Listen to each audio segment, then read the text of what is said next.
नीलाचल निवासाय नित्याय परमात्मने बलभद्र सुभद्राभ्याम जगन्नाथाय ते नमः। समस्त मोर नमस्कार, जय जगन्नाथ। आज क्लास रे समस्त को स्वागत। मो संग मित्र आपण स्वागत जनाऊँ आपण मान प्रिय यूट्यूब चैनल जयतु संस्कृतम रे। आशा कर निश्चित समस्ते भलरे थी मु भी बहुत भलरे अच्छी तुम मान खुशी दयार। ठीक अच्छे पिले तो आज आम पढ़ा कौन ना ग्रामार पढ़ुले ग्रामार पढ़ुले कौन संधि पढ़ुले स्वर संधि। हाँ स्वर संधि पढ़ुले तो से जो वाक्य अच्छे कौन पिले जो पूर्व रूप पर रूप प्रकृति भाव ये वाक्य अच्छे से गोटे क्लास रे सरजिव। आज जेहेतु सब वर्षा पाग माहौल टी अलग प्रकार किसी पिला मत मैंने आम छुआ मैंने फोन करी कहले कि मैडम आज ग्रामर क्लास करंतनी आज गोटे कौन टे रोमांटिक वाला गोटे भल पाठटे पढ़ातु।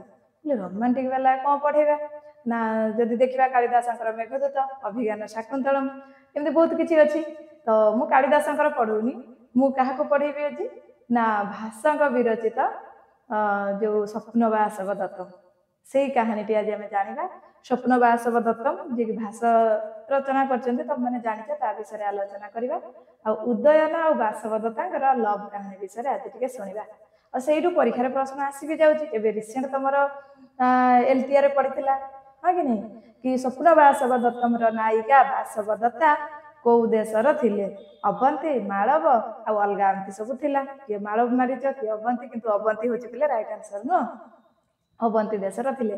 तो यही सब जिनस गुड़ा ना पिले जो कवि परिचय रहा ये कहानी मध्यम तुम जिते शुण तुमको बेसी पाठटा मन रही। बहुत पिला कौन मैंने जानी भी नुला अवंती देश बोली बहुत पिला मार देते मालव किए विदेह कि आउ कौन एमती बुझीपारच तो ये सब जानवा दरकार किए जानी था केमती प्रश्न आसो कि कहानी मध्यम पढ़ले निश्चित भाव में मन रही है। ठीक अच्छे पिला आज सेसन को पुणी थे समस्त को स्वागत। ताले आज आम कौन पढ़ा ना भाषा विषय पढ़ा कवि भाषा विषय आज आम पढ़ा है। भाषा विषय कौन ना स्वप्न वासव दत्त से नाटकटी आम आज देखा।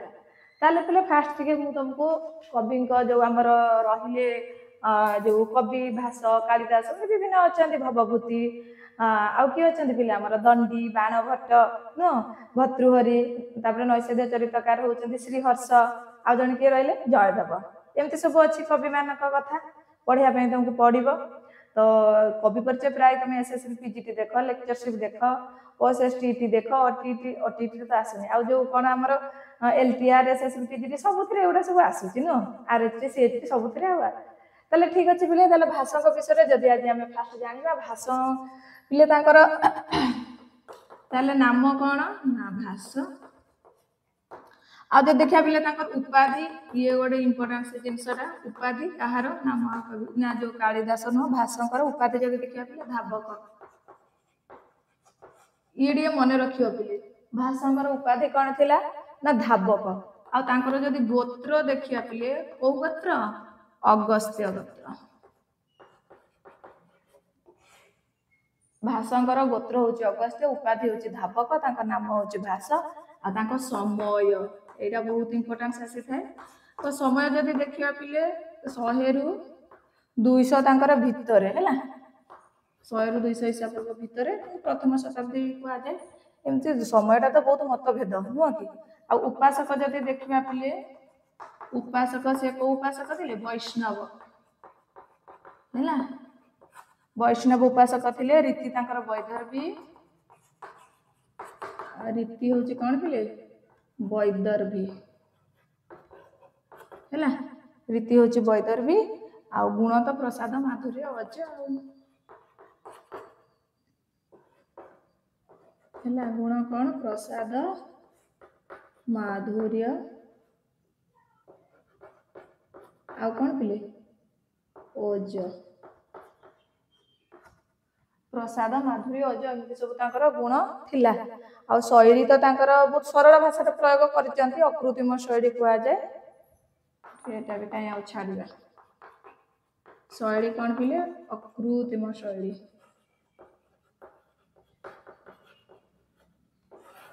अकृत्रिम शैली है कि ताले वर्तमान पिले जो मुझे तुमको जो भाषा टोटाल केतेटा नाटक पिले कृति केतेटा ना भाषंकर कृतय होउची टोटाल 13टा। ये भी परीक्षा रे आसे इंपोर्टेंस है कि भाषंकर केतेटा कृति ना 13टा कृति। ये जो 13टा कृति ये किए माने लोकलोचन को सब आनिले आमे जेते पढुचंती माने उदयन बासुदेव को लव स्टोरी पढिबा ए सब आमे जानुचंती कि माने किए लोकलोचन को आनिले ना से होचंती टी गणपति शास्त्री हैला। ये बोले टी गणपति शास्त्री, टी गणपति शास्त्री मन रखिबो हैला। ताले टी गणपति शास्त्री कौन करते ये होचंती अन्वेषक। टी गणपति शास्त्री भाष विरचित नाटका नाम अन्वेषक। ये किए बोले भाष विरचित नाटका नाम अन्वेषक माने अन्वेषक। भाष विरचित नाटका नाम अन्वेषक। अन्वेषक किए थिले पिले ना ए टी गणपति शास्त्री। भाषा नाटक चक्रम जो भाषाकर जो 13टा नाटक रहुची जो तांको माने गणपति शास्त्री ये कौन करथिले ना से होजन अन्वेषक 13टा जाकर हैला। तो से भितर आमे ଟିକେ वर्तमान देखा उपजीव्य माने कोठु के आसी रामायण रो 2टा आसी महाभारत रो 7टा आ जो हमर उदयन कथा मूलक अपनी कवि कल्पित एमती सब आसी आ सेथिर एग्जाम रे आसी जाउची सेउडा टिके खाली देखि देखि तापर आमे डायरेक्ट कहानी को पढेबा स्वप्न वासव दत्त भाबुची निश्चित भल लागिवो हैला। ताले देख टिके ताले वर्तमान आमे टिके देखिबा तांकर कोन ना भाषस्य नाटकानां वर्गीकरण हैला।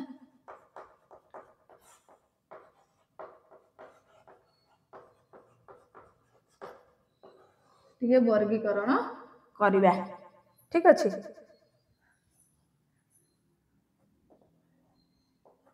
ताले तांकर जो सब नाटक रहिला तार भी आमे कोन करिया ना वर्गीकरण करिया।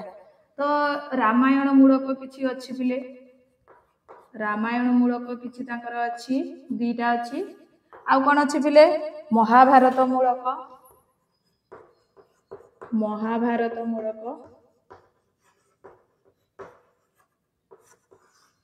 हैला। रामायण मूलक महाभारत मूलक आ उदयन कथा मूलक कल्पना मूलक। उदयन कथा मूलक आ गोटे कल्पना मूलक।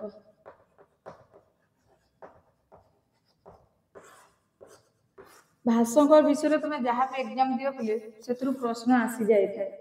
ताले रामायण मूलक जदि देखिबा तांकर गोटे होउची प्रतिमा नाटक हैला। गोटे होउची प्रतिमा नाटक आ गोटे कोन आसीबो पिले तांकर आ गोटे आसीबो अभिषेक नाटक ना हां अभिषेक नाटक। प्रतिमा नाटक आ गोटे आसीबो अभिषेक नाटक।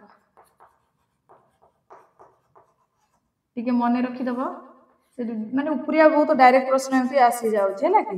तापरे जदि आमे महाभारत रु देखिबा एठी तमर आसीबो के आसीबो मध्यम व्यायोग दूत वाक्य मध्यम व्यायोग तमर गोटे एथर प्रश्न पडितला मध्यम व्यायोग रे मध्यम रे किए जाउचती बोली हो कि हैला। मध्यम व्यायोग तापरे दूत वाक्यम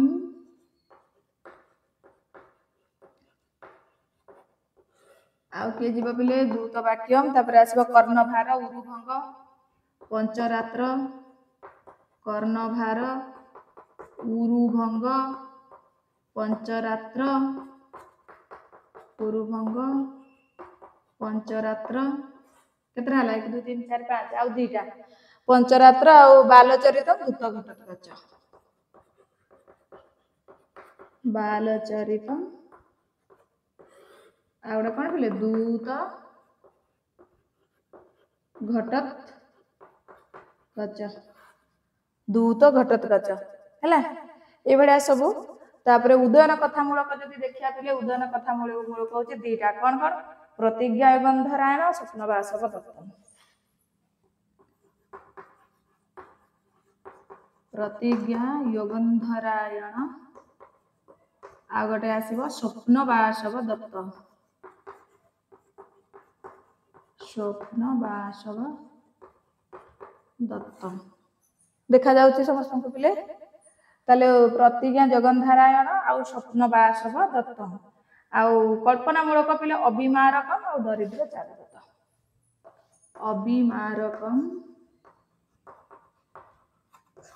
आउ कोन चारुदत्त।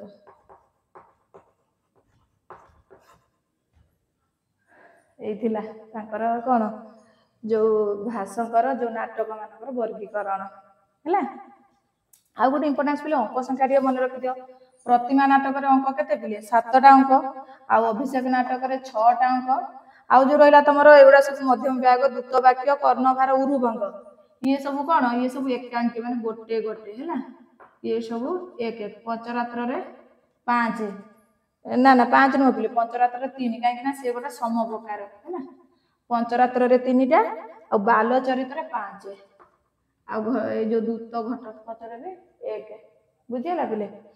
ଆଉ ପ୍ରତିଜ୍ଞା ଜଗନ୍ଧାରାୟଣ ସ୍ୱପ୍ନ ବାସବ ଦତ୍ତ, ସ୍ୱପ୍ନ ବାସବ ଦତ୍ତରେ କେତେଟା ଅଙ୍କ ପିଲେ 6ଟା ଅଙ୍କ ହେଲା। ସ୍ୱପ୍ନ ବାସବ ଦତ୍ତରେ କେତେଟା ଅଙ୍କ ପିଲେ 6ଟା ଅଙ୍କ। ଆଉ ରହିଲା ଅବିମାରକ ଆଉ ଦରିଦ୍ର ଚାରୁଦତ୍ତ। এই ସବୁ କାହାଣୀ ଟିକେ ଟିକେ ମନେ ରଖିଦବ, ବୁଝି ହଉଛି ପିଲେ। ବର୍ତ୍ତମାନ ଆମେ ଯିବା କାହାଣୀକୁ କୋଉଠି ନା ତାଙ୍କର ଲଭ୍ ଷ୍ଟୋରିକୁ ଯିବା, ଉଦୟନ ଆଉ ବାସବ ଦତ୍ତାଙ୍କର। ତା ପୂର୍ବରୁ ଆଉ ଟିକେ କହିବି, ତ ଏଇଟା ଟିକେ ମନ ଦେଇକି ସମସ୍ତେ ମନେ ରଖିଦବ। କ'ଣ ନା ଭାଷଙ୍କର ଯୋଉ ନାଟକ ମାନଙ୍କର ବର୍ଗୀକରଣ ହେଲା, ରାମାୟଣରୁ 2ଟା ଆସିଲା, ଗୋଟେ ଆସିଲା ପ୍ରତିମା ନାଟକ ଆଉ ଗୋଟେ ଆସିଲା ଅଭିଷେକ ନାଟକ ହେଲା। ସେ ପରୀକ୍ଷାରେ ଡାଇରେକ୍ଟ ପ୍ରଶ୍ନ ପକେଇ ଦଉଛି କି ପ୍ରତିମା ନାଟକ କୋଉଠୁ ଆସିଛି, ଉପଜୀବ୍ୟ କ'ଣ ନା ସେ ହଉଛି ରାମାୟଣ। ଆଉ ସେମିତି ମହାଭାରତରୁ ପିଲେ ଆସିଲା ମଧ୍ୟମ ବିଭାଗ, ଦୂତ ବାକ୍ୟମ, କର୍ଣ୍ଣଭାର, ଉରୁଭଙ୍ଗ, ପଞ୍ଚରାତ୍ର, ବାଲଚରିତମ୍ ଆଉ କ'ଣ ଦୂତ ଘଟୋତ୍କଚ ହେଲା। ଆଉ ଗୋଟେ ଆସିଲା ଉଦୟନ କଥାମୂଳକ, ଯୋଉ ଉଦୟନ ପିଲେ ପ୍ରତିଜ୍ଞା ଜଗନ୍ଧାରାୟଣ, ଆଉ ଆସିଲା ସ୍ୱପ୍ନ ବାସବ ଦତ୍ତମ ଯୋଉଥିରେ କି 6ଟା ଅଙ୍କ। ଆଉ ଆଜି ଆମେ ସ୍ୱପ୍ନ ବାସବ ଦତ୍ତମକୁ ପୁଙ୍ଖାନୁପୁଙ୍ଖ ପଢିବା। ଆଉ ଯୋଉ ଆସିଲା କଳ୍ପନାମୂଳକ ଅବିମାରକ ଆଉ ଚାରୁଦତ୍ତ, ସେ ହଉଛି କଳ୍ପନାମୂଳକ। ଅବି ନାମକ ରାକ୍ଷସକୁ ମାରିଥିବାରୁ ତାଙ୍କୁ ଅବିମାରକ କୁହାଯାଏ। ତାହେଲେ ସେ ହିରୋଙ୍କର ନାଁ କ'ଣ ଥିଲା ଅବିମାରକରେ, ଯୋଉ ନାୟକର ନାଁ କ'ଣ ତମେ କମେଣ୍ଟରେ ଲେଖିବ, ଠିକ ଅଛି।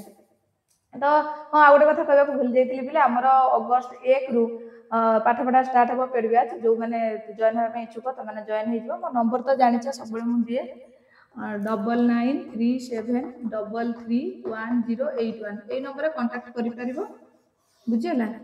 କାହିଁକି ନା ବହୁତ ପିଲା ଆଡମିସନ ହେଇଗଲେଣି, ତାପରେ ବହୁତ ପିଲା କିଛି ଲେଟ୍ରେ ବି ଜଏନ୍ ହୁଅନ୍ତି। ତ ଲେଟ୍ରେ ଜଏନ୍ ହେବା ଅପେକ୍ଷା ଶୀଘ୍ର ଜଏନ୍ ହେଇଯିବାଟା ଭଲ, କାହିଁକି ନା ପ୍ରଥମ କ୍ଲାସରେ ପଢି ଗଲେ ସେ ତା ମଜା ହିଁ ଅଲଗା। ତ ପିଲେ ଏସବୁ ତମେ ଜାଣିଗଲ। ବର୍ତ୍ତମାନ ଆମେ ଯିବା କୋଉଠି ସ୍ୱପ୍ନ ବାସବ ଦତ୍ତମକୁ ଯିବା ହେଲା। ଏ ଯାଇ କେହି ଗୋଟେ ଲାଇକ୍ କରିନ, ସମସ୍ତେ ଲାଇକ୍ କର, ସେୟାର କର, କମେଣ୍ଟ କର, ଚ୍ୟାନେଲକୁ ସବସ୍କ୍ରାଇବ କର ହେଲା। ତାହେଲେ ଲେଖିଦିଅ ଟିକେ, ଏଇଟା ବହୁତ ଇମ୍ପୋର୍ଟାନ୍ସ, ଲେଖିଦିଅ, ଯେ ସ୍କ୍ରିନଶଟ୍ ନେବା କଥା ନେଇଯାଅ।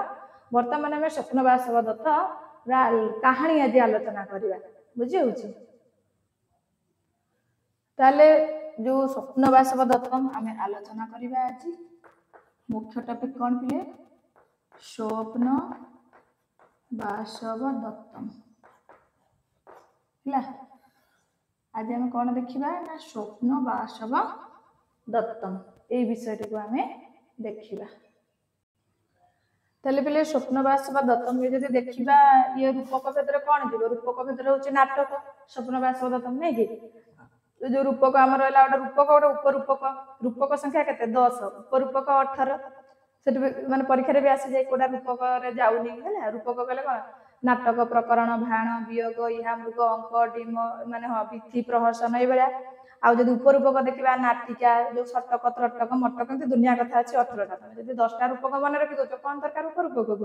ରୂପକ ଯଦି ପରୀକ୍ଷାରେ ପଡିଲା କୋଉଟା ରୂପକରେ ଯାଉନି ବା ଉପରୂପକ କୋଉଟା, ତମେ ରୂପକ 10ଟା ଜାଣିଛ, ତାକୁ ଡିଲିଟ ମାନେ ତାକୁ କ'ଣ ମାନେ କାଟିଦେଲା, ଯିଏ ରହିଲା ସେ ଉପରୂପକ, ଏଇଆ ନୁହଁ କି। ତ ଠିକ ଅଛି। ତାହେଲେ ନାଟକ ଏଟା ଗୋଟେ କ'ଣ ନା ରୂପକ ଭେଦରେ ଇଏ ହଉଛି ଗୋଟେ ନାଟକ ସ୍ୱପ୍ନ ବାସବ ଦତ୍ତମ। ତାହେଲେ କାବ୍ୟ ବିଧା ଯଦି ଦେଖିବା, ଇଏ କ'ଣ ପିଲେ ଇଏ ହଉଛି ଗୋଟେ ଆମର ନାଟକ, କୋଉଟା ସ୍ୱପ୍ନ ବାସବ ଦତ୍ତମ ଗୋଟେ ନାଟକ। ଆଉ ଏଥିରେ କବି ହଉଛନ୍ତି ଆମର ଭାଷ। ଆଉ ଅଙ୍କ ସଂଖ୍ୟା ଯଦି ଦେଖିବା ପିଲେ, ଏଥିରେ ଅଙ୍କ ସଂଖ୍ୟା ହଉଛି 6ଟା ଅଙ୍କ ରହିଛି। ରୀତି ପିଲେ ବୈଦର୍ବୀ ରୀତି ହେଲା। ରୀତି କ'ଣ ନା ବୈଦର୍ବୀ ରୀତି। ଆଉ ଯଦି ଏଠି ଦେଖିବା ପିଲେ ଉପଜୀବ୍ୟ ଇଏ ହଉଛି କ'ଣ ସ୍ୱପ୍ନ ବାସବ ଦତ୍ତଟା ଉଦୟନ କଥାମୂଳକ ବା ଗୁଣାଢ୍ୟ ବୃହତ କଥା ଐତିହାସିକ ନୁହଁ କି। ଉପଜୀବ୍ୟ ଯଦି ଦେଖିବା ସ୍ୱପ୍ନ ବାସବ ଦତ୍ତଟା, ଉପଜୀବ୍ୟ ଆମର କ'ଣ ଆସିବ ପିଲେ, ଇଏ ଆସିବ ଐତିହାସିକ ବା ଆମର ଉଦୟନ କଥାମୂଳକ। କ'ଣ ଉଦୟନ କଥାମୂଳକ ହେଇପାରିବ। ଉଦୟନ କଥାମୂଳକ 2ଟା ଆସିଥିଲା, ଗୋଟେ ପ୍ରତିଜ୍ଞା ଜଗନ୍ଧାରାୟଣ ଆଉ ଗୋଟେ ଆସିଥିଲା କ'ଣ ସ୍ୱପ୍ନ ବାସବ ଦତ୍ତ।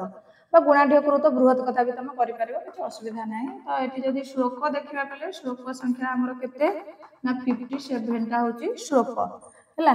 तो ये गोटे पर कहि तुमको विदूषक किए पिले से बहुत इंपोर्टान्स विदूषक नायक नायिका नायक किए पिले नायक होउचंती उदयन मन रखिब नायक उदयन आ नायिका किए ना बासव दत्ता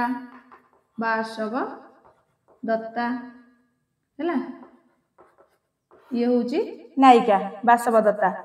आउ जदि देखिया पिले विदूषक से होउचंती बसंतक अभिज्ञान शाकुंतलमर विदूषकर ना कमेंट लिखिबो। ताले स्वप्न बासव दत्तमर विदूषक होउचंती बसंतक विदूषक किए ताले पिले बसंतक।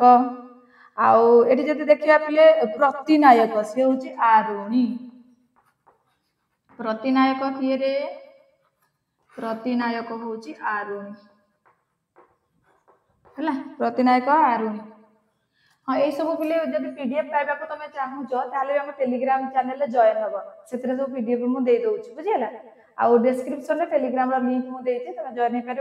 व्हाट्सएप ग्रुप गोटे अच्छी से लिंक भी मुझे देती तुम जॉइन हो पार आम सहित जोड़ी पार आगे नुआ नुआ भिडियो इनफॉरमेशन सागे सागे पाइपर। ठीक अच्छे ताले आमर काव्य विधा गोटे नाटक अंक दृष्टि जब देखा भाषा जो स्वप्न बासव दत्तम 6टा अंक रीति हूँ वैधर्भी रीति उपजीवी हूँ उदयन कथामूलक ऐतिहासिक गुणाढ्य कथा श्लोक हूँ 57 नायक होती उदयन नायिका हूँ बासव दत्ता और विदूषक होती बसंतक प्रतिनायक हूँ आरुणी। आ गोटे पिले आसो कौन जो ये जब देखा आम कंचुकी किए ना बादरायण ये भी गोटे इम्पोर्टान्स है कंचुकी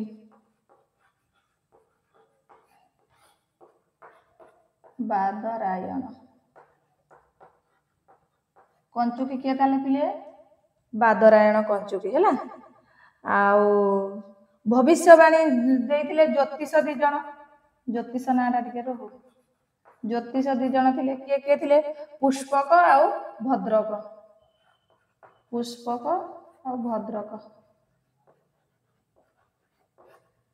एमती सब थिला नुह कि। आ गोटे पिले उदयनकर वीणार नाम कौन थिला कहला देखिया उदयन वीणा घोषवती वीणा नुह घोषवती वीणा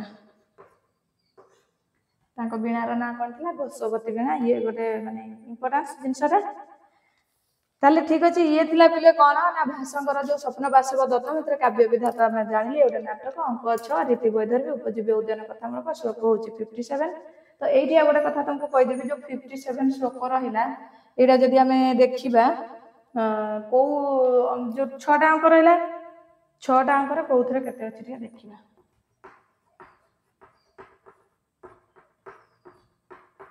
है कौन के अच्छे आम देखीदे। ताले प्रथम अंकर जो देखा पिले 16 द्वितीय तृतीय किसी ना 16 द्वितीय 0 तृतीय 0 ए 9टा कौन चतुर्थ नंबर अंक 9टा श्लोक आउ पंचम षष्ठ 13 19 टोटाल हो 57 तांकर अंक मानकर श्लोक संख्या है। हौ वर्तमान जीवा आम कहानी को मंगलाचरण टे करदे मंगलाचरण देखी कहानी को जीवा। ठीक अच्छे पिले लिखिदियो टे समस्ते ताले पिले एबे आम कहानी आरंभ करवा कौन ना स्वप्न बासव दत्तर कहानी उदयन और बासव दत्ता लव स्टोरी। पिले तुम मैंने जानिच पूर्वर कौन थी ना 16टा आम जनपद थिला है 16टा जनपद थिला। आउ तुमको जो हिस्ट्री पढ़ाऊली प्रिलिमिनारी से भी तुमको कहूली कि 16टा जनपद सबुठू जमी 16टा जनपद कौन कौन ना मगध बश्च अवंती एमती विभिन्न प्रकार थिला। तो मगध देश जो कहला मगधर राजा से किए थे जो हरियंक डायनास्टिक फाउंडर थे आम जो बिंबिसार। तो से बिंबिसार कहानी से जानते बिंबिसार अजात शत्रु कथा सब पढ़ुले कि नहीं। तो मगध बहुत शक्तिशाली थिला जो माने से जीत हारिबार तो प्रश्न उठुनी कहीं जीतुला ना से हाथीर व्यवहार जानला से हाथी प्रयोग माने हाथी को लेकिन युद्ध करते से जीति जाते नुह कि। तो सेमती आम मगध को जीवार ना आम जा कौटी आम डायरेक्ट जा बासव दत्ता सहर को है। ताले पिले जब देखा आम जो 16टा जनपद भितर गोटे अवंती थिला अवंती देश है कौन थिला पिले अवंती आ ये जो अवंती थिला अवंतीर राजधानी उज्जयिनी कुआउतला है कि बुझी पारछ ताले अवंती जो थिला अवंतीर राजधानी कौन थिला पिले ना उज्जयिनी थिला है अवंती देश तार राजधानी थिला उज्जयिनी राजधानी कौन थिला ना उज्जयिनी नगरी और सेठी थिले राजा उज्जयिनी रो राजा किए प्रद्योत राजा थिले प्रद्योत तांकर माने प्रद्योत महासेन एमती कहा जाय प्रद्योत महासेन कोठी बिले अवंती हैला अवंतीर से महासेन आ तांकर जो राजा थिले राजांकर वाइफ किए थिले ना अंगारवती ये रानी लिखिदवा रानी बा तांको पत्नी किछि भी ताले पत्नी के थिले पिले अंगारवती जे कि बासवदत्तार माता हैला तो यांको दि जन को झियो होचंती किए ना जो बासवदत्ता आ एई प्रश्नटा ही साक्षात तम परीक्षा रे आसीतिला कि स्वप्न बासवदत्तर नायिका बासवदत्ता को देशर राजकुमारी सेटा राइट आंसर होची तमरा अवंती बहुत पिला मारी माड़ब बुझी होची ताले ठीक अछि अवंती देशर जो राजधानी कथा हम काटी देबा ताले अवंती देशर होचंती किए ना राजा प्रद्योत महासेन तांको पत्नी होचंती अंगारवती और तांकर जने झियो थिला से होची बासवदत्ता एती कथा समस्त क्लियर हो गेलो मने भी रहि गेला माने एठी पढो एठी मने रख भूलिबार तो प्रश्न न चाहिले भी भूली पारिबनी नो कि ठीक अछि पिले तापरे जिबा वर्तमान काहाकू ना वर्तमान आमे जिबा बच्च देश कथा उदयन को ताले बच्च देश जो बच्च देश थिला पिले सेथिरे राजा किए थिले यार राजधानी होची कौशाम्बी कार बच्च देशर राजधानीटा होची कौशाम्बी आ एठिर राजा थिले उदयन राजा किए थिले बिले उदयन थिले राजा बच्च देशर राजा थिले उदयन हैला तापर से जो उदयनकर तो महामंत्री जने थिले किए ओगंधारायण ये हेले उदयन और यांकर जने मंत्री थिले योगंधारायण समस्त जानिछ तांकर महामंत्री योगंधारायण ताले एठी गोटे कथा बुझ पिले ताले हमर जो अवंती देश थिला अवंती देशर राजा होचंती प्रद्योत महासेन तांकर पत्नी होचंती अंगारवती आ बच्च देश माने एटा एक्चुअली माने उत्तरी अवंती हैला आ ये होची दक्षिण अवंतीर बच्च देश राजधानी कौशाम्बी से जो बच्च देशर राजा होचंती उदयन आ उदयन बासवदत्तांकर यांकर कोन हे जायतिला माने एई दि जनकर माने हे गेला कोन लव हेतिला हैला से कहानी एबे हमें पढिबा आ तांकर महामंत्री थिले किए ना योगंधारायण थिले बुझियला तो आमे जदि तांकर कहानी देखिबा पिले तमे तो जानि पारिलो पूर्वरु यांकर कोन हितिला ना प्रतिज्ञा योगंधारायण बोली गोटे थिला कोन सेतरे चारिटा अंक थिला से गोटे कोन गोटे पिले प्रतिज्ञा योगंधारायण कमेंट लिखिबो कोन से रूपक क्षेत्र कोन हैला प्रतिज्ञा योगंधारायणटा ताले आमे वर्तमान टिके तांको कहानी देखिबा कहानी देखिकी पुणी आमे मंगलाचरणटा भलो भाबरे टिके माने कोन ग्रामर व्युत्पत्ति करके टिके पढिबा काहेकि परीक्षा रे आसी जाउची तो तुमको फास्ट मु जणेली कोन ना भाषांकर माने 13टा जो नाटक से किए सब माने अन्वेषक किए थिले ना टी गणपति शास्त्री तापरे आमे ताकर सब किछि देखिले गोत्रगण वंशगण ताकर उपाधिगण ए सब देखि सारिके तापरे आमे कोन उपजीव्य काव्य उडा सब देखिके आमे एबे पहुंची जंती स्वप्न बासवदत्तम रे नो कि तो स्वप्न बासवदत्तम रे पुणी आमे जानिले से रूपगण रसगण सब किछि आमे जानिले तापरे एबे आमे पहुंची जंती कहा पाखरे ना हीरो आ हीरोइन का पाखरे जे कि हीरो होचंती उदयन हीरोइन होचंती बासवदत्ता तो तांकर लव स्टोरी विषय रे सुनिबा काहाकू बा तांको लव स्टोरी सुनिबा को माने पसंद न लागे समस्त पसंद लागे ताले पिले ए जो माने देखुछ तमे कोन ना अवंती देशर जो राजा प्रद्योत महासेन तांकर पत्नी अंगारवती तो तांकर पुत्री बासवदत्ता जते बडे झियो बड़ हे जाई यौवन अवस्था रे पदार्पण करिसथि सेही समय रे राजा प्रद्योत भाबिचथि बडे उपयुक्त पात्र जे कि मो पुत्री बासवदत्ता को विवाह करिवो हैला तो सेही समय रे होचंती बच्च देशर राजा उदयन से बहुत सुंदर देखिबा को ମାନେ ରୂପରେ ମାନେ ଦେଖିବାକୁ ଯେମିତି ସୁନ୍ଦର, ସେ ବହୁତ ପରାକ୍ରମୀ, ବହୁତ ଭଲ ରାଜା ଥିଲେ। ଆଉ ଯୋଉ ତମର ଯୋଉ 16ଟା ଜନପଦ ଥିଲା ବା ଅଲଗା ଅଲଗା ସବୁ ଦେଶ, ସବୁଥିର ରାଜକୁମାରୀ ମାନେ ଉଦୟନକୁ ଚାହାନ୍ତି ହେଲା। ସବୁ ମାନେ ରାଜକୁମାରୀ ଚାହାନ୍ତି ଉଦୟନକୁ ବିବାହ କରିବା ପାଇଁ। ମାନେ ସେ ସମୟରେ ତମେ ନଥିଲ, ନହେଲେ ତମେ ବି ଲାଇନ ଲଗେଇ ଦିଅନ୍ତ ଉଦୟନଙ୍କ ପାଇଁ। ମାଇଣ୍ଡକୁ ନବନି ବୋଲେ କମେ ମଜାରେ କହିଦଉଛି। ତ ଠିକ ଅଛି, ତ ସେ ଏତେ ହିଁ ସୁନ୍ଦର ଥିଲେ, ବହୁତ ସୁନ୍ଦର ଥିଲେ କିଏ ଉଦୟନ। ତ ଉଦୟନକୁ, ଆଉ ସେ ବହୁତ ବଡ ଯୋଦ୍ଧା, ପରାକ୍ରମୀ, ଶକ୍ତିଶାଳୀ ରାଜା ହେଲା। ଯୋଉଠି ଯିବେ ଜିତିବେ, ହାରିବାର ତ ପ୍ରଶ୍ନ ତାଙ୍କ ଭାଗ୍ୟରେ ଲେଖା ନାହିଁ।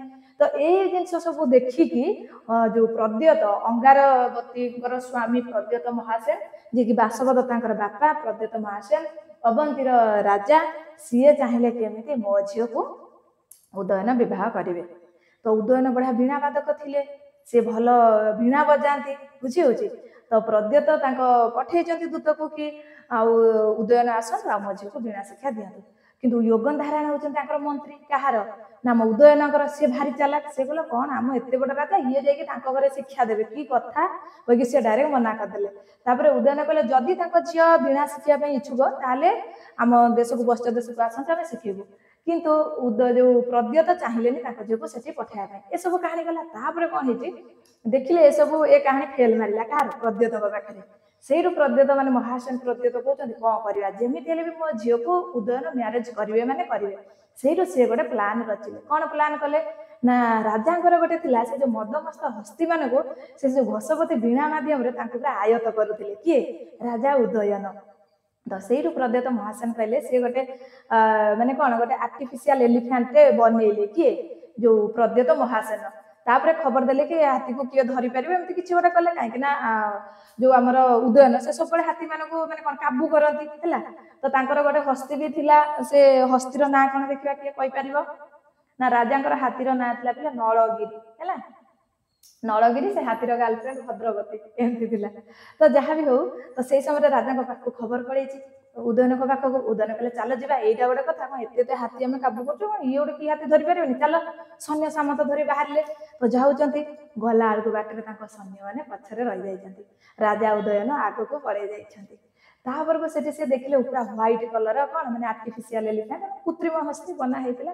ସେ କୃତ୍ରିମ ହସ୍ତିର ନାମ କଣ ଜାଣିଛ ବୋଲି, କୁବଳୟ ତନ୍ତ୍ର, ଏମିତି ଥିଲା ନା।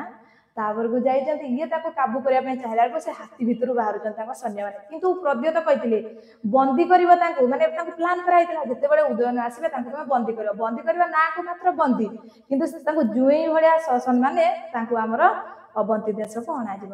ତାଙ୍କ ହାତ ମାନେ ଦେହରେ ଯେମିତି ଟିପ ଟିକେ ବି ବାଜିବନି, ତାଙ୍କର ଏଇଟା ପ୍ଲାନ ଥିଲା। କାହାର, ପ୍ରଦ୍ୟତ ମହାସେନଙ୍କର। ତାପରେ ସେ କାବୁ କରିଦେଇଛନ୍ତି ଉଦୟନକୁ। ତାପରକୁ ଶାସନ ମାନେ ନେଇଯାଇଛନ୍ତି କୋଉଠି, ଅବନ୍ତୀ ଦେଶକୁ। ତାପରେ ଅବନ୍ତୀ ଦେଶକୁ ନେଇକି ତାଙ୍କୁ ବନ୍ଦୀ କରାହେଲା, କାହାକୁ କହିଲେ, ଉଦୟନକୁ। ତାପରେ କିନ୍ତୁ ପ୍ରଦ୍ୟତ ଚାହୁଁଥିଲେ କି ମୋ ଝିଅକୁ ମ୍ୟାରେଜ କରନ୍ତୁ। ତମମାନେ ଭାବୁଥିବ ଖାସ ଆମର ବି ଏମିତି ବାପା ଥାଆନ୍ତି କି ଆମ ମନ ପସନ୍ଦର ମାନେ ସହିତ ବିବାହ କରିଦିଅନ୍ତି, ସେମିତି କିଛି ନୁହଁ ପିଲେ। ଆକ୍ଚୁଆଲି ମାନେ ଭଲ ପାଇବା ପ୍ରେମ ଯେତିକି ମାନେ ଖୁସି, ସେତିକି ଦୁଃଖଦାୟକ। ଯଦି ଭଲରେ ତମେ ନେଇପାରିଲ, ଅଣ୍ଡରଷ୍ଟାଣ୍ଡିଂ ଠିକ ରହିଲା, ତାହେଲେ ବହୁତ ଭଲ। ଆଉ ଯଦି ରହିଲା, ତମେ ତ ଜାଣୁଛ, ମୁଁ କଣ କହିବି। ତ ଯାହା ବି ହଉ ପିଲେ, ତାପରେ ଉଦୟନ ଯାଇକି ପହଞ୍ଚିଛନ୍ତି କୋଉଠି, ଅବନ୍ତୀ ଦେଶରେ। ତାଙ୍କୁ ବନ୍ଦୀ କରାହେଇଛି।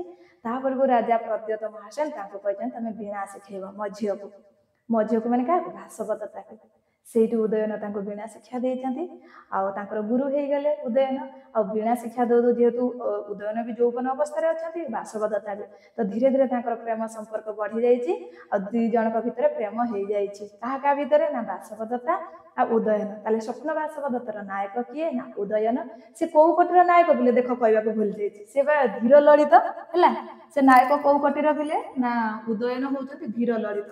ଏଇଠି ଲେଖିଦେବା, ଉଦୟନ କୋଉ କୋଟିର ନାୟକ, ଧୀର ଲଳିତ। ପ୍ରଶ୍ନରେ ଆସେ ପିଲେ ହେଲା, ଧୀର ଲଳିତ। ଆଉ ନାୟିକା, ସେ ତ ମୁଗ୍ଧା ନାୟିକା ବାସବଦତ୍ତା। ଆଉ ଧୀର ଲଳିତ ନାୟକ କିଏ, ନା ଉଦୟନ। ବହୁତ ଫେମସ, ପରୀକ୍ଷାରେ ଆସିବ ହେଲା, ଖାଲି ହସିଲେ ହବନି, ମନ ଦେଇକି ମନେ ରଖ। ତାହେଲେ ଉଦୟନ ହଉଛନ୍ତି ଧୀର ଲଳିତ ନାୟକ। ଆଉ କମେଣ୍ଟରେ ଲେଖିବ ଆଉ କିଏ କିଏ ଧୀର ଲଳିତ ନାୟକ ଥିଲେ, କମେଣ୍ଟରେ ଲେଖିବ। କେତେଟା ପ୍ରଶ୍ନ ତମକୁ ପଚାରିଲେଣି, ସବୁର ଆନ୍ସର ନିଶ୍ଚିତ ଭାବରେ ଦବ। ଆଉ ଯିଏ ଯିଏ ଆନ୍ସର ଦବ ତାଙ୍କ ନାଁ ନେବି ମୁଁ କ୍ଲାସରେ। ठीक अच्छे पिला आम कौटी थे ना हाँ उदयन बासवदत्ता भितर कौन प्रेम संपर्क हो यही समय ये हूँ पिला स्वप्न बासवदत्तर पूर्व कहानी स्वप्न बासवदत्तर सब वर्णना ना स्वप्न बासवदत्तर प्रथम छद्म वेश हो अवंतिका नाम नहीं जो प्रतिज्ञा जगन्नारायण सी गोटे कौन ब्रह्मचारी वेश होकर पद्मावती पाखे छाड़ी सी कहानी अलग ताकू कहबी ये स्वप्न बासवदत्तर पूर्व कहानी प्रतिज्ञा जगन्नारायण वर्णना है ସେଇଠୁ ପ୍ରତିଜ୍ଞା କଲେ କି ଜଗନ୍ନାରାୟଣ ମୁଁ ଯାଇକି ନିଶ୍ଚିତ ଭାବରେ ଉଦୟନକୁ ସେଠୁ ଫେରେଇକି ଆଣିବି ଯଦି ମୁଁ ତାଙ୍କୁ ଫେରେଇକି ନ ଆଣିଛି ମୋ ନାଁ ବି ଜଗନ୍ନାରାୟଣ ନୁହଁ ଏମିତି ସେ ପ୍ରତିଜ୍ଞା କରିଥିଲେ ବୁଝିପାରୁଛ ସେ ଶ୍ଲୋକଟା ଟିକେ କହିଦଉଛି ଦେଖିଦିଅ ଟିକେ ତାହେଲେ ଏଇଟା ହଉଛି ପିଲା ପ୍ରତିଜ୍ଞା ବାକ୍ୟ ପ୍ରତିଜ୍ଞା ଜଗନ୍ନାରାୟଣରେ ପ୍ରତିଜ୍ଞା ବାକ୍ୟ ଆଉ ଗୋଟେ ବି ଅଛି ସେଟା ମୁଁ ଲେଖୁନି ଏଇଟା ଇମ୍ପୋର୍ଟାଣ୍ଟ ସେଇଟା ଲେଖିଦଉଛି ପ୍ରତିଜ୍ଞା ବାକ୍ୟ କଣ ଥିଲା ନା ଏଇଟା ଜଗନ୍ନାରାୟଣ କହିଛନ୍ତି କଣ କହିଛନ୍ତି यदि शत्रु बलग्रस्त राहुणा चंद्रमा इव मोचयामी न राजानम नास्मि जगन्नारायण मु भी जदि जाइकि उदयन को सेठू माने कौन तांको मुक्त करके न आनछि ताले मो ना भी उदयन न किए कहथिले एडा उदयन जो प्रतिज्ञा जगन्नारायण रे जो आम जगन्नारायण जे तांकर महामंत्री थिले सी एटा कहथिले या कोन कहउछि प्रतिज्ञा वाक्य बोली कुआ होछि हाँ तापर ये सब कहानी है तापर तांको नहीं आसी कोठी जो प्रतिज्ञा जगन्नारायण जे अवंती देश तांको बस्त्र देश को नहीं आसी तापरे उदयन से बहुत ही भल पाती क्या बासवदत्ता प्रेम पूरा शाश्वत चिरंतन सत्य थिला से एते भल पाती प्रेम एते बुड़ी गले हजिगले जे देश आरुणी बोली जड़े जो प्रतिनायक मुझे लिखी ना प्रतिनायक किए बोले जो आरुणी से देश माने बहुत किसी सब नहीं गले या छड़े ये किंतु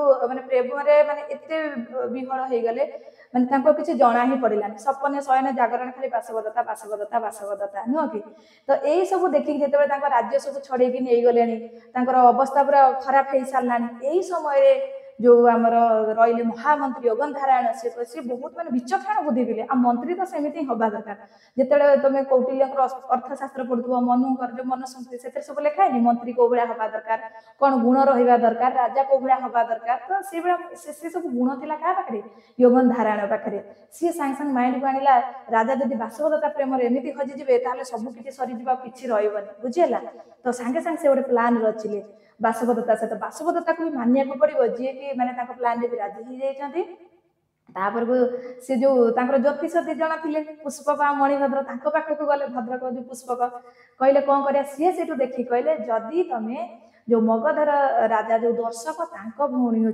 पद्मावती सहित जदि बह करेंगे उदयन तेल सी हेल्प करेंगे भाई दर्शक आ निश्चित भाव में आरुणी को तुम पराजित कर ना आरुणी भाया जो से भिलियन को मारियाटा एत सहज कथा नुह ये सब कथा से कहते राजी हो जाती तापर को एबे तुम आरंभ हो स्वप्न बासवदत्त ये आरंभ हो कौन ना स्वप्न बासवदत्तम बेश बदल देले किए ना बासवदत्ता ना होगा कौन थे छद्म नाम होगला छद्म नाम कौन होगला अवंतिका है छद्म नामटा अवंतिका मन रख अवंतिका तो जो परिव्राजक वेश जगन्नारायण से नहीं गले आ समय ठीक से उपवन को किए आसुता पद्मावती आसुता से समय सी कहते मुझे बहुत खुशी जी जहाँ मागुच माग मुझे सबू देवी यही समय परिव्राजक जो जगन्नारायण जाकि कि आपण न्यास रूप में रखु मो भौणी को एमती से कहते से कहले न्यास रूप में रखा बहुत कष्ट तुम जी जहाँ माग देहब कि से गोटे श्लोक भी आसी कि दुख न्यास से रक्षण किए कहते ना जो जो पद्मावती थे कंचु किए कहते रे पिले जो पद्मावती ठीक से टे मन पड़ूनी कौच हाँ ठीक से पद्मावती पंचुकी ही कही कौन कही ना सुखम अर्थ भवेद दातुम सुखम प्राण सुखम तपः सुखम अन्यत भवेद सर्वम दुखम न्यास से रक्षण कौन कहते बोले दुखम न्यास से रक्षण न्यास रूप रखा ये बहुत कष्ट नुह कि एमती सब होता सेपटे जो उदयन को भी कौन जन दिखाई ना उदयन को जन दिखाई कि लाभणक ग्राम जन छात्र से जन दिखाई कि माने से गोटे शिविर एमती पकई जाइए तंबू को टांगिकी अच्छा से गोटे तंबू को निआ जड़ेदे जड़ेकी कहले जो अग्नि में कौन होगा ना बासवदत्ता जगन्नारायण दग्ध हो गले ये सब मिछ कहानी सेपटे कराला कड़े ना उदयन को जनागला कि बासवदत्ता और जगन्नारायण से अग्नि में दग्ध हो गले इन सब कहते से कौन बह करते राजी हे एपटे न्यास रूप में छड़ा है तो पूर्व कहानी तो सी जान कि राजी होती कि हाँ ମୁଁ ବିବାହ କରିବି, ନହେଲେ ସେ ବହୁତ ହିଁ ଭଲ ପାଉଥିଲେ ବାସବଦତ୍ତାକୁ, ସେ କେବେ ରାଜି ହେଉନଥିଲେ ପଦ୍ମାବତୀକୁ ବିବାହ କରିବା ପାଇଁ। ତ ସେଥିପାଇଁ ଏଇଟା କ'ଣ ମାନେ ଯୋଉ ଜ୍ୟୋତିଷ ସେ କହିଲେ ତମେ ଯଦି ୟାକୁ ମାନେ ନେଇଯିବ, ମାନେ ଏମିତି ଗୋଟେ ପ୍ଲାନ୍ କିଛି ଗୋଟେ କରାଯିବ, ମାନେ ଯୋଉ ଜ୍ୟୋତିଷ କହିଲେ ଯଦି ପଦ୍ମାବତୀକୁ ବିବାହ କରାଯାଏ ତାହେଲେ ତମେ ରାଜ୍ୟ ନିଶ୍ଚିତ ପାଇବ, କାହିଁକିନା ତା ଭାଇ ଦର୍ଶକ, ସେ ବହୁତ ବଡ଼ ଯୋଦ୍ଧା, ନିଶ୍ଚିତ ସେ ହେଲ୍ପ କରିବ, ବୁଝିଗଲା। ତ ରାଜା କ'ଣ ଏତେ ସହଜରେ ମ୍ୟାରେଜ କରିବା ପାଇଁ ରାଜି ହେବେ କି ନୁହଁ, ସେଥିପାଇଁ ପ୍ଲାନ୍ଟା କରାହେଲା। ଆଉ ପ୍ଲାନ୍ଟି ବି ସକ୍ସେସ୍ ମଧ୍ୟ ହେଇଛନ୍ତି। ତାପରକୁ ରାଜା ମଧ୍ୟ ରାଜି ହେଇଛନ୍ତି ବିବାହ କରିବା ପାଇଁ ପଦ୍ମାବତୀକୁ। ତାପରେ ପଦ୍ମାବତୀ ବି ତାଙ୍କୁ ନ୍ୟାସ ରୂପରେ ରଖିଛନ୍ତି। ତାପରେ ଗଗନଧାରଣ ଚାଲି ଯାଇଛନ୍ତି। ତାପରକୁ ତାଙ୍କର ବିବାହ ହେଇଛି।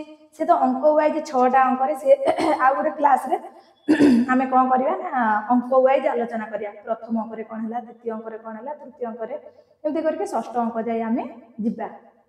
ଆଉ ସେଇଠୁ ଗୋଟେ ଇମ୍ପୋର୍ଟାନ୍ସ ପ୍ରଶ୍ନ ଆସେ ପିଲେ, ସ୍ୱପ୍ନାଙ୍କ କେତେ ନମ୍ବର ଅଙ୍କଟା? ସ୍ୱପ୍ନାଙ୍କ କେତେ ନମ୍ବର ଅଙ୍କଟା ପିଲେ ହେଲା? ସ୍ୱପ୍ନାଙ୍କ ହଉଛି କେତେ ନମ୍ବର ନା 5 ନମ୍ବର ଅଙ୍କଟା ହଉଛି ସ୍ୱପ୍ନାଙ୍କ। ବୁଝିପାରୁଛ ପିଲେ? କେତେ ନମ୍ବର ଅଙ୍କ ନା 5 ନମ୍ବର ଅଙ୍କ। ସେଇଠି ସେ ସ୍ୱପ୍ନ ଦେଖିଥିଲେ ହେଲା। କିଏ ଦେଖିଥିଲେ? ଉଦୟନ। ସ୍ୱପ୍ନେ ଦୃଷ୍ଟ୍ୱା ବାସବଦତ୍ତା ହେଲା। ତ ଯାହା ବି ହଉ, ଏଇଥିଲା କାହାଣୀ ସାମାନ୍ୟ ଭାବରେ। ପୁଣି ଆମେ ଅଙ୍କ ୱାଇଜ ପଢିବା ତାଙ୍କର। ବର୍ତ୍ତମାନ ଯୋଉ ସ୍ୱପ୍ନ ବାସବଦତ୍ତ ରହିଲା ତାର ମଙ୍ଗଳାଚରଣଟା ଦେଖିବା, ଯୋଉଟା କି ମଙ୍ଗଳାଚରଣରେ କାହାକୁ ସ୍ତୁତି କରାହେଇଛି ବୋଲି ଏ ଗୋଟେ ଥର ପରୀକ୍ଷାରେ ଆସିଥିଲା। ପ୍ରଥମ CH3ରେ ପଡିଥିଲା 2021 ମସିହା। ଆଉ ତମ ବେଳକୁ ତ ପଡିଲା କ'ଣ, ଏଇ ଯୋଉ ପୂର୍ବଟା LTRରେ ପଡିଲା ମାନେ କୋଉ ଦେଶର ସେ ନାୟିକା ଥିଲେ ବୋଲି ନୁହଁ। ସବୁଥର ଆସୁଛି। ପୁଣି ଉପଜୀବ୍ୟ କୋଉଟା ତାଙ୍କର କୋଉ ଉପଜୀବ୍ୟରେ ଯାଉନି କିଛି, ଏମିତି ବି ଭାଷାଙ୍କର ପ୍ରଶ୍ନ ତ ନିଶ୍ଚିତ ରହିଥିବ ପିଲେ। ଏବେ ଚାଲ ଟିକେ ମଙ୍ଗଳାଚରଣ ଦେଖିଦେବା ଟିକେ। ମଙ୍ଗଳାଚରଣ ତ ଦେଖିବା, କାହାଣୀ ଯେହେତୁ ଚାଲିଥିଲା ତାପରକୁ ଖାଲି ଟିକେ ଅଳ୍ପ ସାମାନ୍ୟ ଭାବରେ କହିଦେଉଛି। ତାପରକୁ ସେ ବିବାହ କରିଛନ୍ତି କାହାକୁ? ପଦ୍ମାବତୀକୁ ବିବାହ କରିଛନ୍ତି। ବିବାହ କରିସାରିଲା ପରେ ସେତେବେଳକୁ ସେଠି ଯୋଉ, ସେଟା ତ ଅଙ୍କ ୱାଇଜ କହିବା, ତଥାପି ଟିକେ କହିଦେଉଛି। ତ ବିବାହ ସରିଯାଇଛି। ତାପରେ ପୁଣି ବି ତାଙ୍କ ପାଖରେ ବାସବଦତ୍ତା ଅଛନ୍ତି ହେଲା। ତ ଏମିତି ସବୁ ହେଇଯାଇଛି। ତାପରେ ପଞ୍ଚମ ଅଙ୍କରେ ସେ ସ୍ୱପ୍ନ ଦେଖିଛନ୍ତି। କାହିଁକି ନା ତାଙ୍କର ମ୍ୟାରେଜ ପରେ ସେ ଯୋଉ ବାସବଦତ୍ତା ତାଙ୍କ ପାଖକୁ ଯାଇଛନ୍ତି, ମାନେ ପଦ୍ମାବତୀଙ୍କର ମୁଣ୍ଡ ମାନେ ଶିର ବେଦନା ହଉଥିଲା, ତ ଉଦୟନ ଯାଇଛନ୍ତି ତାଙ୍କୁ ଟିକେ ଦେଖା କରିବା ପାଇଁ। କିନ୍ତୁ ଶିର ବେଦନା ପାଇଁ ସେ ପଳେଇଛନ୍ତି ଆଉ ଗୋଟେ ରୁମ୍। କିଏ? ପଦ୍ମାବତୀ। ସେଇ ସମୟରେ ଏଣ୍ଟ୍ରି କରିଛନ୍ତି କିଏ ନା ଆମର ବାସବଦତ୍ତା। ତ ଉଦୟନ ଶୋଇପଡିଛନ୍ତି ସେ ବିଛଣାରେ, ସେଇ ସମୟରେ ଯାଇକି ଉପସ୍ଥିତ ହେଇଛନ୍ତି ବାସବଦତ୍ତା। ଆଉ ବାସବଦତ୍ତାକୁ ଦେଇକି ସେ ସ୍ୱପ୍ନରେ ଭାବୁଛନ୍ତି ବାସବଦତ୍ତା, ମାନେ ସ୍ୱପ୍ନ ଦେଖୁଛନ୍ତି ବାସବଦତ୍ତା, କିନ୍ତୁ ପାଖରେ ଅଛି ବାସବଦତ୍ତା। ତ ପ୍ରେମର ଆଳାପ ବହୁତ କରିଛନ୍ତି, ଏ ମଧ୍ୟ ଉତ୍ତର ଦେଇଛନ୍ତି। ସେଇ ସମୟରେ ବାସବଦତ୍ତା କହୁଛନ୍ତି ଆରେ କିଏ ଆସିଯିବ କି, ଦେଖିଦେବ କି, କଥାଟା ଅଡୁଆ ହେଇଯିବ, କାହିଁକିନା ସେ ଛଦ୍ମ ବେଶରେ ଅଛି। ସେଇଠୁ ସେ ଦୌଡ଼ିକି ପଳେଇଛନ୍ତି। ତାଙ୍କ ପଛା ଦୌଡ଼ିଛନ୍ତି କିଏ? ଉଦୟନ। ତାପରେ ପୁଣି ତାଙ୍କ ମୁଣ୍ଡ ମାଡ଼ ବି ହେଇଯାଇଛି ଗୋଟେ ଜାଗାରେ, ସେଠୁ ପୁଣି ଆସିଛନ୍ତି ଲୋକ। ତାପରକୁ ବି ତ ସେଇଠୁ ହିଁ ନାମକରଣ କରାହେଇଛି ପଞ୍ଚମ ଅଙ୍କରୁ ସ୍ୱପ୍ନାଙ୍କ ବୋଲି। ସେ ସ୍ୱପ୍ନ ଦେଖିଥିଲେ ଉଦୟନ ହେଲା। ଏଇସବୁ ହେଇଛି। ତାପରେ ଷଷ୍ଠ ଅଙ୍କରେ ପୁଣି କ'ଣ ହେଇଛି ନା, ଇଏ ତ ମ୍ୟାରେଜ କରିନଥିଲେ ବାସବଦତ୍ତାକୁ, ମାନେ ଅନେଇକି ପଳେଇ ଆସିଥିଲେ। ତ ଯେହେତୁ ମ୍ୟାରେଜ ହେଇନଥିଲା, ଗୋଟେ ଫଟୋରେ କ'ଣ କରାଯାଇଥିଲା ନା, 2 ଜଣଙ୍କ ଯାକ ଚିତ୍ର, ଉଦୟନ ଆଉ ବାସବଦତ୍ତାଙ୍କର ଫଟୋ ରଖିକି ସେ ତାଙ୍କର ଫୁଲମାଳ ଦେଇକି ମ୍ୟାରେଜ କରେଇ ଦେଇଥିଲେ। କିଏ? ପ୍ରଦ୍ୟୋତ ମହାସନ ଅଙ୍ଗାରବତୀ। ତ ଷଷ୍ଠ ଅଙ୍କରେ ସେମାନେ ଆସିଛନ୍ତି, ଜାଣିଛନ୍ତି ଝିଅ ମରିଯାଇଛି, ଏସବୁ କଥା, ମାନେ ଏଟା କ'ଣ ପ୍ଲାନ୍ କରାହେଇଥିଲା। ତଥାପି ସେ ତାଙ୍କର ଉଦୟନ ପ୍ରତି ଭଲ ପାଇବା ଥିଲା। ସେ ଆସିଛନ୍ତି ଉଦୟନକୁ ଦେଖା କରିବା ପାଇଁ। ସେଇ ସମୟରେ ଉଦୟନ କହୁଛନ୍ତି କି ଦେଖ, ମୋ ପ୍ରଥମ ଶ୍ୱଶୁର ଘର ମାନେ ମୋ ପ୍ରତି କେତେ ଭଲ ପାଇବା, ଏତେ ସବୁ ଜାଣିଲା ପରେ ବି ମତେ ଆସିଛନ୍ତି ଦେଖା କରିବାକୁ। ସେ ବହୁତ ଖୁସି ହେଇଯାଇଛନ୍ତି। ସେଇ ସମୟରେ ସେମାନେ ସେ ଫଟୋଟା ଦେଇଛନ୍ତି। ଆଉ ଘସବତୀ ବୀଣାର ବି ଶବ୍ଦ ଶୁଣିଛନ୍ତି ଷଷ୍ଠ ଅଙ୍କରେ। ଶୁଣିଲା ପରେ ସେ ମାନେ ଆଶ୍ଚର୍ଯ୍ୟ, ରାଜା ଉଦୟନ କହିଲେ ଆରେ ଘସବତୀ ବୀଣା, ସେ କାରଣ ବହୁତ ହିଁ ଭଲ ପାଆନ୍ତି, ମାନେ ଅଲଗା ପ୍ରକାର ଭଲ ପାଇବା ଥିଲା ତାଙ୍କର ବାସବଦତ୍ତା ପ୍ରତି। ପଦ୍ମାବତୀକୁ ଭଲ ପାଆନ୍ତି କିନ୍ତୁ ବାସବଦତ୍ତାକୁ ଅଧିକ। ତାପରକୁ ତାଙ୍କ ମନ ଟିକେ ସନ୍ଦେହ ଆସିଛି। ତାପରକୁ ଯେତେବେଳେ ଫଟୋଟା ସେ ନେଇକି ଦେଖେଇ ଦେଇଛନ୍ତି, ସେ ଫଟୋରେ 2 ଜଣଙ୍କ ଚିତ୍ର ଅଛି, ଉଦୟନ ଆଉ ବାସବଦତ୍ତା। ସେଇ ସମୟରେ ପଦ୍ମାବତୀ ଦେଖିକି ତା ମୁଣ୍ଡ ଟିଣ। ପଦ୍ମାବତୀ କହୁଛି ଆରେ ଇଏ ଯୋଉ ଝିଅ, ଇଏ ତ ଆମରି ଘରେ ଅଛି। ସେଠୁ ରାଜା କହୁଛନ୍ତି ନା ନା ନା, ଏମିତି ହେଇପାରିବନି, କାହିଁକି ନା ସେମ୍ ଚେହେରାରେ ପୃଥିବୀରେ ବହୁତ ଲୋକ ଅଛନ୍ତି, ତମେ ଆଉ କାହାକୁ ଦେଖିଥିବ। କହିଲେ ନା, ସେ ଆମରି ଘରେ ଅଛନ୍ତି। କହିଲେ ଡାକ ତାକୁ। ଆଉ ସେ ଓଢ଼ଣା ଦେଇକି ସବୁବେଳେ ରୁହେ, କିଏ ନା ବାସବଦତ୍ତା। ସେଇଠୁ ଜଗନ୍ଧାରଣ ବି ଆସିଛନ୍ତି। ତାପରେ ଜଗନ୍ଧାରଣ ରୂପ ତାଙ୍କୁ ଦେଖେଇ ଦେଇଛନ୍ତି। ତାପରେ ଜଗନ୍ଧାରଣ ବି ମାନେ କହିଲେ ଆମେ ଏମିତି ଏମିତି ପ୍ଲାନ୍ କରିଥିଲୁ, ଆଉ ବାସବଦତ୍ତା ଅବନ୍ତିକା ବେଶରେ ଏଇଠି ଥିଲୁ। ଏମିତି ହେଇକି ପୁରା ନାଟକ, ସୁଖାନ୍ତ ନାଟକ ହେଇଛି। ତାପରେ 3 ଜଣ ଯାକ ତାଙ୍କର, ମାନେ ଉଦୟନ, ତାଙ୍କର 2 ଜଣ ପତ୍ନୀ, ରାଜା, ସବୁ ମାନେ କ'ଣ ମନ୍ତ୍ରୀ ସବୁ ତାଙ୍କ ଦେଶକୁ ଫେରିଛନ୍ତି। ଏଇ ସବୁ କାହାଣୀ ହେଉଛି ସୁଖାନ୍ତ ନାଟକ। ତ ବର୍ତ୍ତମାନ ସ୍ୱପ୍ନ ବାସବଦତ୍ତର ଆମେ ଦେଖିବା ମଙ୍ଗଳାଚରଣ ହେଲା। ତାହେଲେ ପିଲେ ମଙ୍ଗଳାଚରଣ କ'ଣ ନା, ଯୋଉ ମଙ୍ଗଳାଚରଣ ହେଉଛି ଆମର 3 ପ୍ରକାର। ଗୋଟେ ବସ୍ତୁ ନିର୍ଦ୍ଦେଶାତ୍ମକ, ଗୋଟେ ଆଶୀର୍ବାଦାତ୍ମକ, ଆଉ ଗୋଟେ ନମସ୍କାରାତ୍ମକ। ତ ଏଇ ଯୋଉ ଆମେ ସ୍ୱପ୍ନ ବାସବଦତ୍ତରେ ଯୋଉ ଆମେ ମଙ୍ଗଳାଚରଣ ଦେଖିବା, ଇଏ ହେଉଛି ପିଲେ कौन आशीर्वादात्मक ताले काहाको स्तुति करा हेची एटा तुमर एग्जाम रे आसीतला ना बलराम को स्तुति करा हेची हैला वर्तमान आस देखिया ताले देखो मंगलाचरणटा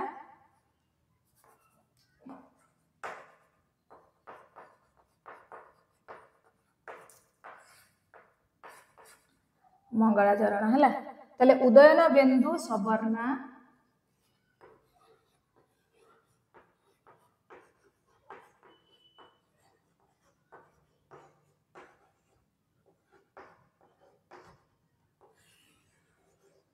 उदयन बिंदु सवर्णा वासव दत्ता बलु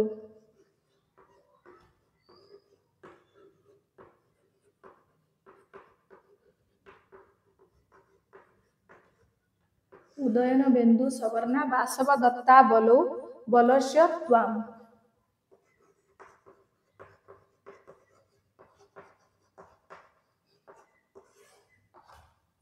देखा जाउछि ना पिले उदयन बिंदु सवर्णा वासव दत्ता बलौ बलस्य त्वाम हैला पद्मावतीर्ण पूर्णौ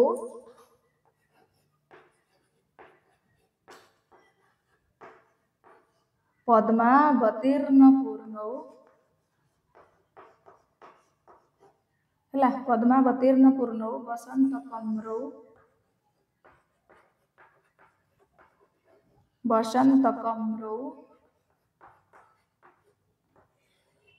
भुजौ पातम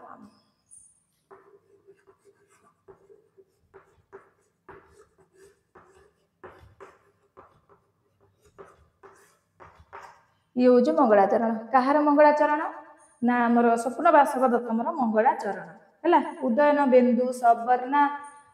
बिंदु सवर्णा वासव दत्ता बलौ बलस्य त्वाम पद्मावतीर्ण पूर्णौ वसंत कमरौ भुजौ पाताम समस्त टिके उच्चारण कर दियो देखो निश्चित मन रही है उदयन बिंदु सवर्णा वासव दत्ता बलौ बलस्य त्वाम पद्मावतीर्ण पूर्णौ वसंत कमरौ भुजौ पाताम बुझी हो बिले ताले ये हूँ बिले मंगलाचरण जदि देखा ये कौ भाया मंगलाचरण ना ये हूँ तुम आशीर्वादात्मक मंगलाचरण है स्तुति क्या कराई पिले स्तुति कराई बलराम